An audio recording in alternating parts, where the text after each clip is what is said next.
What is west of Westeros? It's a question many ask, both in-world and among fans. So, what do we know? Hi everyone, this is Robert. Welcome to In Deep Geek. On this channel we cover A Song of Ice and Fire in depth, as well as other great fantasy worlds like The Lord of the Rings and The Witcher. Welcome. What is west of Westeros?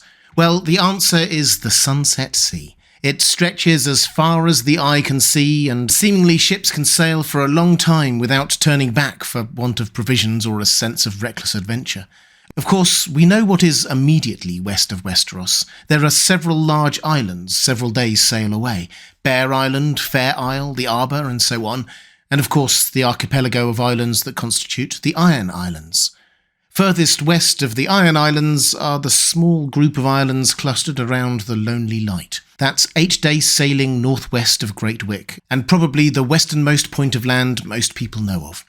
House Farwind are based there, and there's not much else to speak of, other than a lighthouse and lots of seals. Beyond that, well, let's pause briefly to address the nerdy but necessary detail of the curvature of the world, because unlike, say, Terry Pratchett's Discworld, this is a globe. George R. Martin has confirmed it in various interviews and the like. Yes, the sailors and uneducated folk of Westeros and Essos may well have theories about walls of fire at the edge of a flat world or whatever, but in-world, in Fire and Blood, we get the maesters saying this. The sun and moon were spheres, as any man with eyes could see. Reason suggested that the world must be a sphere as well, and centuries of study had convinced the archmaesters of the conclave there could be no doubt of that. The dragon lords of the freehold of Valyria had believed the same, as did the wise of many distant lands, from Karth to Yee to the Isle of Leng. So, if you travel far enough west, you reach the east of Essos. But how far must you travel? For days, weeks, months? Might there be a whole continent in the way? Let's read on. The same accord did not exist as regards the size of the world. Even amongst the archmaesters of the Citadel, there was deep division on that question. Some believed the Sunset Sea to be so vast that no man could hope to cross it. Others argued it might be no wider than the Summer Sea, where it stretched from the Arbor to Great Morak, a tremendous distance to be sure, but one that a bold captain might hope to navigate with the right ship. A western route to the silks and spices of Yee and Leng could mean incalculable riches for the man who found it, if the sphere was as small as these wise men suggested. As in our own world a few centuries ago, the potential riches, glory and sheer adventure have tempted several intrepid explorers to try their luck sailing west for as far as they could. Perhaps the most famous example is Brandon the Shipwright. That's one of the many King Brandon Starks. This one built a fleet of ships to sail west and never returned. His heir, Brandon the Burner, burned all of his shipyards. There were also the Ironborn, who set out, we know not exactly where to, but presumably west, and were blown off course, discovering the Lonely Light.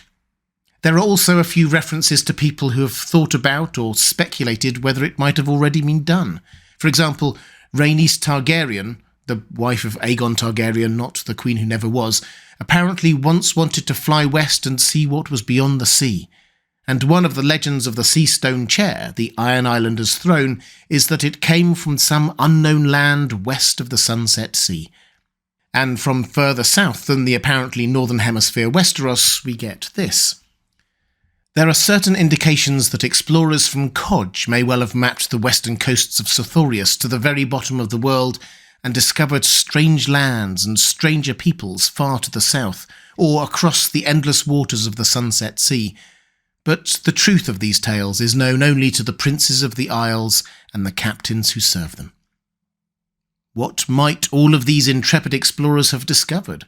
Maesters speculate that monstrous krakens, sea dragons and leviathans the size of islands swam through cold grey waters, and the freezing mists hid floating mountains made of ice. We'll come back to those sea monsters in a moment. Also, in the interests of full disclosure, in the early days of George R. Martin creating this world, we should acknowledge that even he seems to have originally shied away from this question. Asked in the year 2000 if there were any trade between Westeros and Asshai over the Sunset Sea, he said this: "Over the Sunset Sea? No. No one has ever crossed the Sunset Sea to learn what lies on the other side." Mind you, this was the year 2000. We'd had just 3 books in A Song of Ice and Fire, and it was before the world expanded hugely with the several new POV characters in A Feast for Crows and A Dance with Dragons, the world of Ice and Fire, and, crucially, Fire and Blood. The world was much smaller then, even for him. Taking all of this into account, it's probably fair to say that for most of the early development of the world in A Song of Ice and Fire, the Sunset Sea was a mystery even to George R.R. Martin. He was concerned with Westeros and Essos, and the Sunset Sea was to the peoples of those lands an impenetrable barrier. So, as this is written through various in-world POVs, it is to us too. But then we got Fire and Blood, and everything changed with the introduction of Alyssa Farman. We read that, even as a child, Alyssa Farman was convinced the world was far larger and far stranger than the maesters imagine. Not for her the merchant's dream of reaching Ulthos and Asshai by sailing west. Hers was a bolder vision. Between Westeros and the far eastern shores of Essos and Ulthos, she believed, lay other lands and other seas waiting to be discovered. Another Essos, another Sothorios, another Westeros. Her dreams were full of sundering rivers and windswept plains and towering mountains with their shoulders in the clouds, of green islands verdant in the sun, of strange beasts no man had tamed, and queer fruits no man had tasted, of golden cities shining underneath strange stars. Alyssa Farman, as I'm sure you know, was a lover of sailing, exploring, and Rhaena Targaryen. And hers is a great story. I encourage you to read it in Fire and Blood. Her love of the sea eventually led her to leave Dragonstone and Rhaena, stealing on the way 3 dragon eggs, and heading first to Braavos, where she thought she could buy an ocean-worthy ship.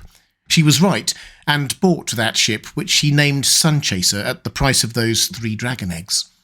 That led to a big diplomatic brouhaha between Jaehaerys and the Sea Lord, and much speculation in the fandom as to exactly where those 3 dragon eggs might have ended up.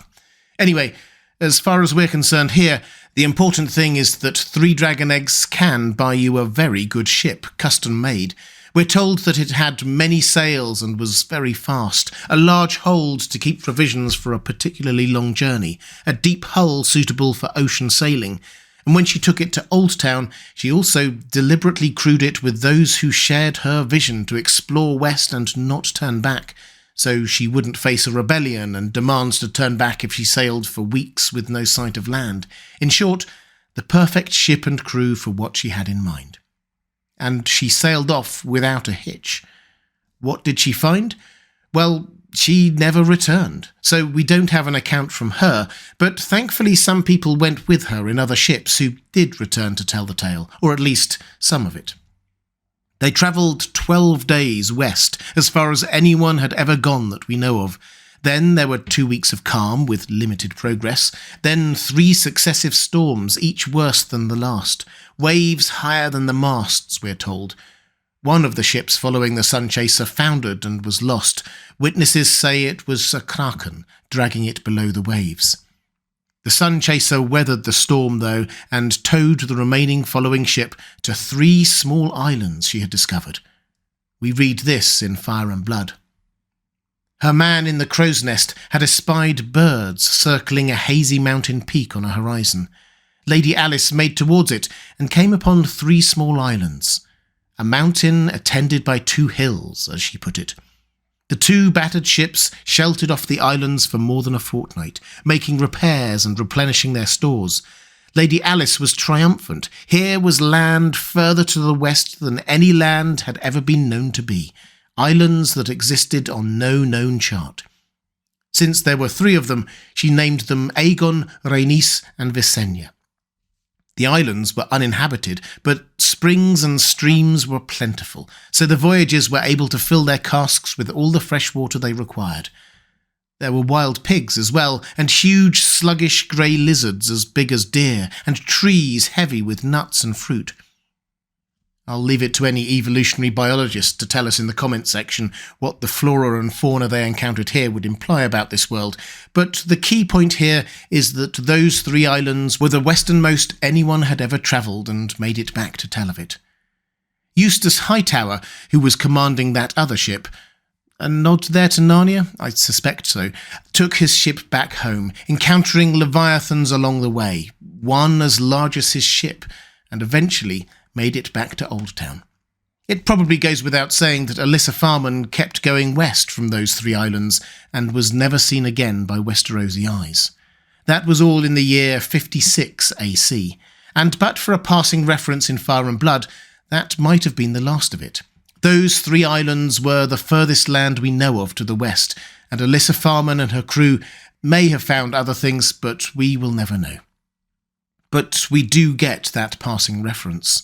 Corlys Velaryon, the sea snake, undertook 9 epic voyages in his younger days. On his second voyage, at some point in the 70s or 80s AC, so probably 2 decades or more after Alyssa Farman and the Sun Chaser were last seen, he became the first Westerosi ever to reach Asshai by the Shadow, the bleak black city of the Shadowbinders at the edge of the world. There he lost his love and half his crew, if the tales be true, and there as well, in Asshai's harbour, he glimpsed an old and much weathered ship that he would swear forevermore could only have been the Sun Chaser. Can we believe it? Corlys is a credible witness with no reason to lie, although it's clear that he hadn't seen the original Sun Chaser, so was just making a very informed guess. He knew ships and would have known what a Braavosi deep-sea ship was like, and I'm sure would have heard tell of such a vessel. He could probably even have seen its name on the hull, so there's no reason to doubt him. Alyssa Farman, or her ship at least, made it all the way around the world. So what is west of Westeros? Well, a few days sailing west there are several islands and archipelagos that we know of, the last of which is the Lonely Light. Then a long sail, 2 weeks or more with nothing but endless water, storms and deep-sea monsters like leviathans and krakens. No wonder so few made it further than that. And then 3 islands. How far did they travel in real terms? Well, assuming there's no magic involved here, just very good ships sailed well, and again I'll bow to the superior knowledge of those in the comments section, but my research suggests in our world a very fast ship in the Age of Sail could go a maximum of maybe 15 knots or a touch more. At the height of the Age of Sail. Please understand these are very rough figures. On the high seas, that's probably a bit lower, and we know that Sun Chaser slowed down so the other 2 ships could keep up. If we give it a generous 10 knots average over those first 2 weeks and add in a bit for when they were becalmed and rowing some of the way, that's 11.5 miles an hour, or about 18.5 kilometres an hour for a couple of weeks. All things considered, that's sailing for perhaps 4,000 miles, nearly 6,500 kilometres. These are obviously very back-of-an-envelope calculations, but the Atlantic Ocean in our world at its widest is about 3,000 miles, and the Pacific 4 times that at its widest, so our numbers don't seem unreasonable. Nerdy attempts to calculate exact distances aside, and I suspect that George R. R. Martin hasn't gone into that level of detail, the point is that Alyssa Farman travelled far beyond what any reasonable person would do before turning back. She seems to have got lucky in finding those 3 islands and getting a chance to re-provision and repair her ship after the storms, and when she did sail further west, she discovered perhaps an entirely new continent. Perhaps those 3 islands were the equivalent of the Bahamas or Puerto Rico. We'll never know. Somewhere beyond that, though, lies the east coast of Essos. That seems to be the point that George R. R. Martin is telling us with this tale. The world is round. Not that the east of Essos is Asshai, that's just how far the Westerosi have made it east through the Jade Sea. We know Essos extends further east from there. So perhaps Alyssa Farman made it to the east of Essos and then worked her way around to Asshai, and that's where she was when Corlys saw her ship. She would have perhaps been in her 50s by then. Maybe after that she went west to Karth or to Leng or Sithorios. The potential adventures are endless, and I'm afraid that's where we must leave her. She'd never made it all the way back around to Westeros. By accident or design, we'll never know, but it seems beyond doubt that she was the greatest explorer the continent ever knew. If you'd like more videos like this, there's a link to my other A Song of Ice and Fire videos appearing now on the left of your screen. Or to support this channel, thank you. There's a link to my Patreon page on the right of your screen. That's all for this time. Thanks for watching. I'll see you again soon.